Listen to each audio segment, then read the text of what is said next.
দর্শকদের উৎসাহ দিতে ব্যাট নিয়ে মাঠে নামলেন অনুব্রত মণ্ডল। 3 দিন ধরে চলা নেতাজি ক্রিকেট কাপের আজ ফাইনাল ছিল। বোলপুর ডাকবাংলো মাঠে এই ফাইনাল খেলাতে উপস্থিত ছিলেন বীরভূম জেলা তৃণমূলের সভাপতি অনুব্রত মণ্ডল। এছাড়াও ছিলেন মৎস্যমন্ত্রী চন্দ্রনাথ সিংহ, বীরভূম জেলা পরিষদের মেন্টর অভিজিৎ সিনহা, বোলপুর লোকসভা সাংসদ অসিত মাল সহ অন্যান্য আরও ক্রিকেট প্রেমী মানুষজন। দর্শকদের এবং খেলোয়াড়দের উৎসাহ দিতে মাঠে ব্যাট হাতে নেমে পড়লেন অনুব্রত মণ্ডল। তারপরে সাংবাদিকদের মুখোমুখি হয়ে তিনি এই খেলা কবে থেকে শুরু হয়েছে তারই জবাব দিলেন। তার কথাই এই ক্রিকেট খেলা 2017 সাল থেকে শিবতলার মাঠে শুরু হয়েছে এবং এখনও তা চলছে।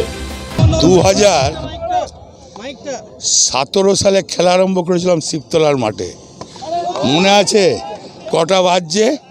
9টার পর খেলা স্টার্ট করব। ভয়ঙ্কর খেলা। 17 সাল থেকে খেলা আরম্ভ করেছি। হ্যাঁ, হবে তো। বীরভূম থেকে মোহাম্মদ ইকবাল হোসেনের রিপোর্ট, নিউজ অফ ইন্ডিয়া।